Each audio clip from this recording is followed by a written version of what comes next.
대한민국 근현대사를 성경적 세계관으로 알리고 전하는 대한역사문화원의 한국 근현대사 바로 알기 특강입니다.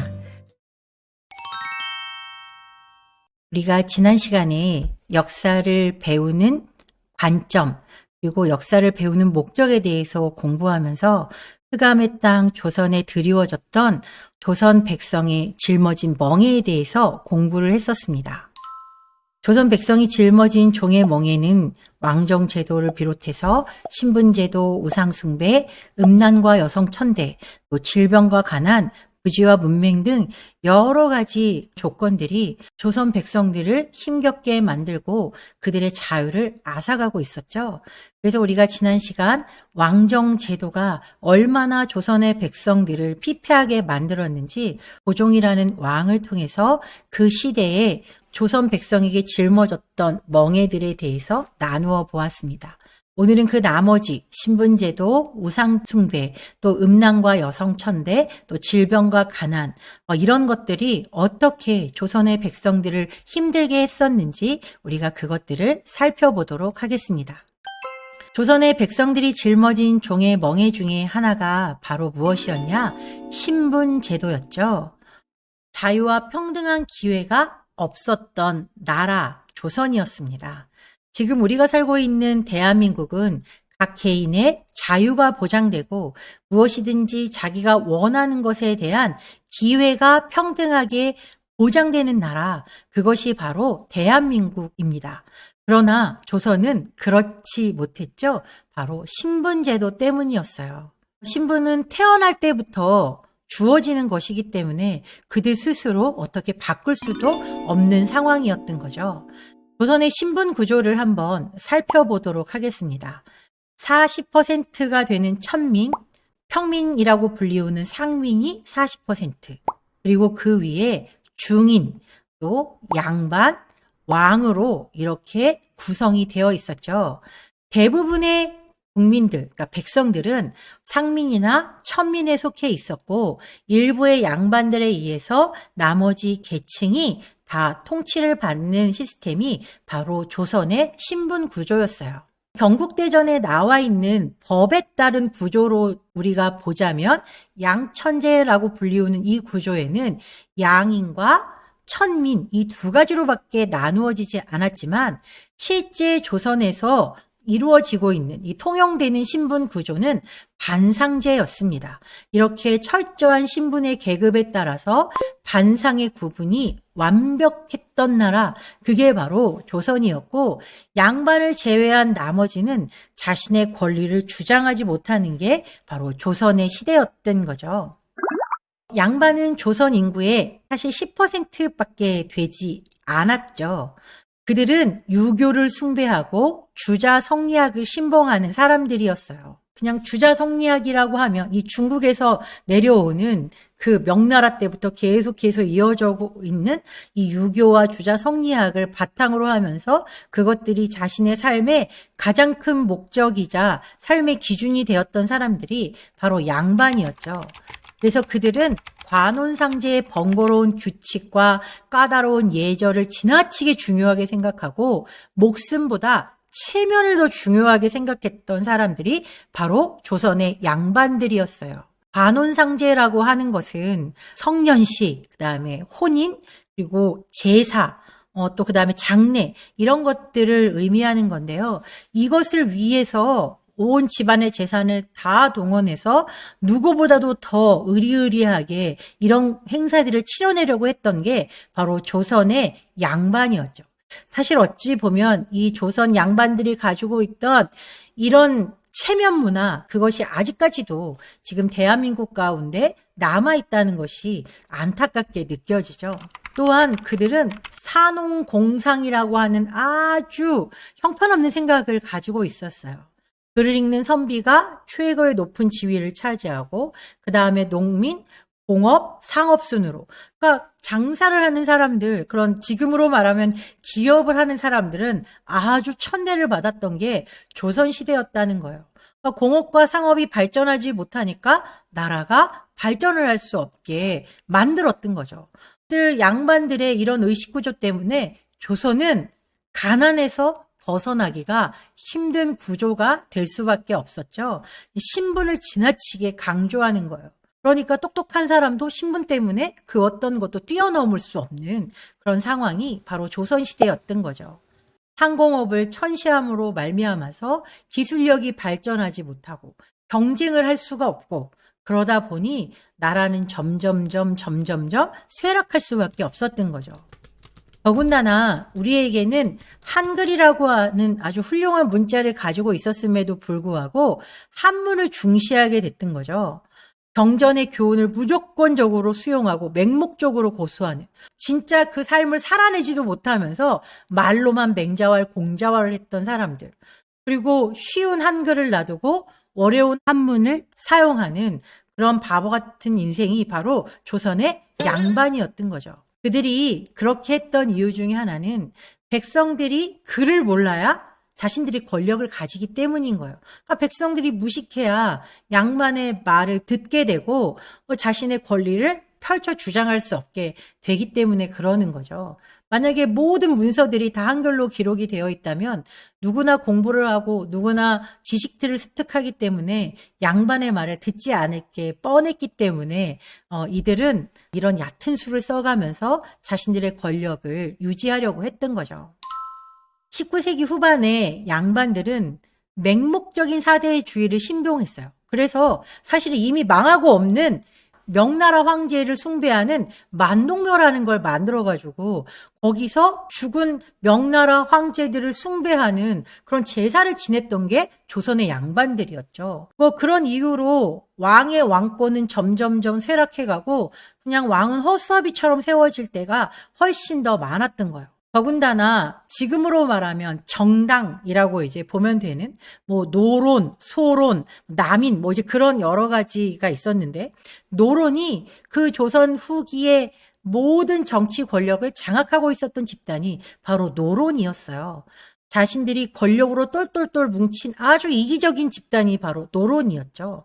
그런 노론의 그런 거점이 됐던 게 바로 서원이었는데 이 서원의 폐단이 얼마나 심각했는지 이 서원에서는 세금도 떼먹고 또 사람들을 괴롭히는 일도 이 서원에서 비일비재하게 일어났었던 거죠. 이렇게 조선의 양반들이 하는 짓이라고는 그저 거드름을 피우면서 중국 명나라나 숭상하며 백성들을 힘들게 만들었던 존재들이 바로 조선의 양반들이었다는 거예요. 이사벨라 비숍이라고 하는 이 여인은 우리나라에 수차례 방문을 하면서 조선의 아름다운 풍광들 이제 그런 것들을 세계에 많이 알린 사람으로 이름이 나와 있었어요.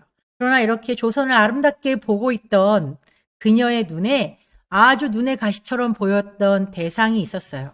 그게 누구였냐? 바로 양반이었죠. 그녀는 그의 책 한국과 그 이웃 나라들이라고 하는 책에 양반들에 대해서 이렇게 말하고 있어요. 양반이나 귀족들은 생업을 위한 아무 일도 하지 않는다. 양반들은 기생충이나 다를 바 없는 계급이다. 한국 관리들은 살아있는 백성의 피를 빠는 흡혈귀다 라고 말하고 있었다는 거죠. 정말 양반은 거드름이나 피울 줄 알았지. 그리고 자기 권리나 내세울 줄 알았지. 백성들을 위해서 무언가를 해주는 존재가 아니었다는 거죠. 사실 그들이 읽는 논어, 맹자 그런 거를 보면 백성들을 위해서 자기를 헌신하라는 얘기가 사실 수도 없이 많이 나옴에도 불구하고 글은 글이고 삶은 삶인 그런 이중적인 행태가 바로 조선의 양반들에게서 나타났다는 거죠. 그 양반들을 떠받치고 있던 한 계층 중에 하나가 바로 중인들이었는데요. 중인들은 서얼 출신. 그러니까 예를 들면 양반과 일반 백성 사이에서 난 자녀들을 우리가 서얼이라고 부르는데 그런 사람들이 주로였고 또 역관, 의관, 향리 같은 사람들이 중인의 계급에 속해 있었죠. 사실 지금으로 말하면 상당히 전문직이고 고위직이라고 이제 표현을 하죠. 의관, 누구나 지금 의사가 되고 싶어 하죠. 또 역관, 동시통역, 또 향리들이라고 표현하면 경찰 공무원, 검찰 공무원. 그러니까 그런 데 해당되는 사람들이 바로 이 향리들이었죠. 그러나 이들은 양반이 되지 못하는 비운으로 철저하게 무시를 당하고 그 어떤 것도 자기의 힘으로 떨쳐나가기가 힘들었던 대상들이 바로 중인들이었죠. 또 하나 조선의 계급 중에 하나는 40%를 차지하고 있는 일반 평민인 상민들이었어요. 이 단원 김홍도의 그림에 이 평민들의 삶이 아주 잘 묘사가 되어 있죠. 여인네들은 집에서 배를 짜거나 이렇게 살림을 하고 농사를 짓는 일들에 참여했고, 남자들 역시도 일반 백성들은 농사를 짓는 일들이 이제 대부분이었죠. 이게 조선의 일반 평민들의 모습이었죠. 이들에게는 사실은 자유가 존재하지 않았습니다. 천민이 아니었을 뿐이지 사실은 양반 밑에서는 한없이 작아지는 사람들이 바로 이 상민들이었죠. 조선시대에 사람 취급을 받지 못하는 대상들이 있었어요. 바로 천민이었죠. 조선의 거의 절반 가까운 이 천민들은 특별히 백정과 노비 이런 계층을 시작으로 해서 갑파치, 기생, 광대, 승려, 무당 같은 이런 사람들이었는데요. 이들을 일컬어서 칠천반이라고 부르죠. 지금으로 보면 이 백정들은 축산업을 하는 사람들, 노비들이라고 표현하지만 그 당시에는 그랬지만 지금은 전문직, 비서도 요즘엔 전문직이잖아요. 자기의 특성에 맞춰서 정말로 잘 뭔가를 할 수 있는 사람들, 신발을 만드는 갑파치, 또 광대, 지금으로 말하면 연예인 같은 대상들이죠. 그러니까 이렇게 사실은 재능도 있고 여러 가지 최선을 다해서 일하고 있는 이런 사람들이 사람 취급을 받는 게 아니라 철저하게 짐승 취급, 물건 취급을 받았던 게 조선의 천민들이었어요. 이들은 아무리 똑똑해도 어떤 기회를 갖지 못하는 대상, 사람에게 철저하게 무시당하는 대상이 바로 조선의 천민들이었죠. 특별히 노비들은 양반들의 재산에 불과하게 취급을 받았죠. 소 한 마리와 10명의 노비를 바꾸겠다. 그냥 물건 취급을 했다는 거예요. 그러니까 노비는 재산에 불과한. 그래서 만약에 주인이 이 노비가 무엇인가 자기 눈에 안 맞는 잘못을 했을 때 이 노비를 죽여도 내 재산이 충난 거지 죄라고 느끼지 않았던 게 바로 조선시대였다는 거죠. 이런 신분구조 속에서 조선은 절대로 발전하지 못하고 백성들의 고충만 점점점 심해갈 뿐이었어요. 또 조선의 백성들이 짊어진 종의 멍해 중에 하나는 가난과 질병이었습니다. 상공업을 천시했기 때문에 나라가 발전할 수 없고 모든 땅의 대부분은 양반들이 차지하고 있고 소작을 하는 상황. 그런 상황 속에서 일반 백성들이 온전하게 살아간다는 것은 사실 쉽지 않은 일이었고, 나라가 발전하지 못하고 여러 상황들이 현대적으로 바뀌지 않은 상황 가운데에서 사람들은 여러 질병 속에 시달리면서 점점점 힘든 생활을 살고 있었습니다. 이게 조선시대의 모습이에요. 그러니까 구한말의 모습이 이제 사진으로 담긴 건데, 수도시설 같은 거는 찾아볼 수가 없고, 개인 우물을 가지고 있는 집도 거의 드물었기 때문에, 이렇게 물을 길어다 나르고, 또 허름한 집에서 살고, 아이들의 입성도 보면, 어른이나 돼야 제대로 옷을 입고 다니고, 아이들은 여름날 같은 때는 벌거벗고 다니는 게 그냥 예사처럼 보여지는 상황들이 바로 조선시대였죠. 병들도 얼마나 많은지 지금 우리가 한센병이라고 불리우는 문둥병 그런 것도 많았고 또 각종 괴질, 전염병이 창궐했어요. 사실 조금만 위생적인 환경을 가지고 있었다면 얼마든지 개선할 수 있는 병들로 인해서 많은 사람들이 죽어가게 된 거죠. 그 당시에 이 천연두, 콜레라, 한센병, 피부병, 배앓이, 또 베이고 다친 상처 이런 많은 것들이 조선의 백성들을 점점점 힘들게 만들었고 그들의 수명도 아주 짧게 했던 것이죠. 그중에 놀이 문화조차도 조선의 백성들을 힘들게 했던 것이 있었어요. 바로 석전놀이라는 것인데요. 이 석전놀이는 패를 갈라가지고 서로 돌을 던지는 놀이예요. 이름은 놀인데 그 이름에서 보는 것처럼 전쟁, 돌전쟁이라고 보시면 되고 여기에서는 다친 사람들도 많이 있을 뿐만 아니라 죽는 사람들도 많이 이제 나왔다는 거죠. 그러니까 이 조선이라는 나라의 이 가난과 또 무지와 또 이런 여러 환경들이 사람의 수명을 빼앗아 갈 만큼 정말 형편없는 상황들이 많았다는 거죠. 석전은 패를 갈라 돌팔매로 승부를 겨루는 돌싸움으로 하천변이나 들판에서 주로 성행하는 놀이다. 사실 전쟁이라 붙인 한자를 봐도 돌을 던지고 싸우며 논다는 것은 위험천만한 일이다. 석전을 하다 다치는 경우가 허다했고 죽는 경우까지 있었으니 그야말로 목숨을 걸었다 해도 과언이 아니었다.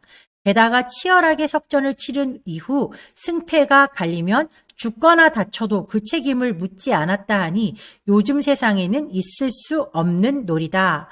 이게 1902년에 영국 잡지에 너무 신기해서 실린 장면이에요. 그러니까 이만큼 우리는 위생적으로도 문제였지만 문화적으로도 사람들이 수명을 길게 가지고 갈 수 없는 조건들이 조선시대에는 널려 있었다는 걸 우리가 알게 되는 것 같아요. 그만큼 백성들이 무지했고 또 제대로 알지 못했고 가난이 이어지면서 이런 악순환들이 계속 됐다는 거죠. 그러니까 조선시대에 이렇게 가난을 짊어지고 살았던 사람들의 이 아픔이 얼마나 컸을지. 그러나 반면 오늘 우리는 너무나도 놀라운 자유를 누리면서도 불구하고 자유로 인지하지 못하고 있는 것이 참 안타깝게 생각이 됩니다. 이게 어디냐면 지금 서울의 숭례문 앞 모습이거든요. 예전에 전차가 다니던 시대의 모습이에요. 근데 여러분 이 흑백으로 보이는 가운데 누렇게 보이는 것들이 많이 길바닥에 널려 있잖아요. 이게 바로 배설물들이죠. 짐승의 배설물들이기도 하고 뭐 사람의 배설물들이기도 하고 이 경성 시내바닥이 완전히 다 이렇게 오물로 가득 차 있었던 게 사실은 조선시대였거든요. 이런 환경에서 살다 보니 전염병들이 계속해서 창궐할 수밖에 없는 게 현실이었죠. 많은 전염병들의 대부분은 대변이나 소변을 통해서 우리에게 다시 전달되어 왔었기 때문에 지금은 이런 환경들이 우리가 다 수세식 화장실을 쓰고 손을 자주 닦고 그러는 생활 때문에 예전에 있었던 전염병들이 우리 지금 현대까지 미쳐오지 않고 있지만 예전에는 그런 환경 자체가 병에 걸릴 수밖에 없는 환경들이었다는 것을 우리가 감안하고 생각을 해보면 좋을 것 같아요. 로제타울 선교사가 이 조선의 이런 상황들을 보고 뭐라고 말했냐면 서울은 내가 본 도시 중에 가장 지저분했고 거리는 좁고 불결하고 오물이 널려 있었다고 말하고 있어요. 알렌 선교사님도 사람들이 이런 환경에서 생존을 하고 있다는 것이 놀라울 따름이다. 거리는 비좁고 포장은 되지 않았으며 온갖 짐승의 배설물이 거리를 가득 채워서 숨을 쉬며 지나가기가 무척 힘들었다. 이런 불결한 위생 상태 때문에 서울과 대도시에는 끊임없이 전염병이 돌아 인구의 10%가 콜레라와 페스트로 죽어가는 비참한 일이 일어나기도 했다. 서울 인구의 10%가 죽었다는 건 어마어마한 인구가 이 전염병으로 죽었다는 걸 이야기하고 있는 거예요. 아펜젤로 선교사님 역시도 서울 거리는 불결하고 여기저기 오물이 널려 있었다라고 하나같이 입을 모아서 말하고 있죠. 이게 바로 조선이었어요. 이런 열악한 환경 가운데에서 조선 사람들은 질 좋은 삶은 고사하고 그냥 하루를 살아가는 게 너무너무 힘겹고 고통스러운 나날들을 보내고 있었던 거죠. 아까도 우리가 문화적인 이야기를 했었는데 조선의 이 매장 문화 때문에 사람들은 더 병에 노출될 수밖에 없었어요. 자, 이 매티 노블 선교사님인데 이 선교사님의 기록에 의하면 이런 이야기가 나와 있어요. 공주 인근 숲에서 언뜻 보면 우상같이 보이는 작은 꾸러미들이 주렁주렁 매달린 나무들이 있다. 조사해 보니 아이들의 주검이었다. 공주에선 아이들을 매장하지 않고 나무에 매단다. 숲은 해골천지다. 성인 남자만한 한 나무에 8구의 시신이 매달려 있었다고 한다. 성인의 시신은 썩을 때까지 보관했다가 뼈는 내던져 버리거나 얕은 땅에 파묻는다라고 말하고 있어요. 이 매티 노블 선교사가 고백한 이 문장을 보면 매장 문화가 그냥 땅속에 묻어서 시신이 썩게 놔두는 것이 아니라 시신을 나무에 주렁주렁 매달아 놨다고 말하고 있잖아요. 겨울이면 그래도 덜했겠지만 여름 같은 때 이 시신들이 부패하면서 거기서 나오는 여러 병균들이 엄청나게 많았을 거라는 거죠. 그러면서 사람들의 수명 자체가 그렇게 길지 못하는 수명으로 될 수밖에 없었다는 거. 이렇게 매장 문화, 또 그리고 여러 가지 환경들 이런 것들이 전체적으로 조선의 백성들의 건강을 상하게 하는 구조로 흘러가게 됐고 이런 것의 원인 중에 하나는 백성들이 무지했기 때문에 무엇이 그들에게 이롭고 좋은 것인지를 알지 못해서 이런 상황들이 이제 벌어지게 됐다는 거죠.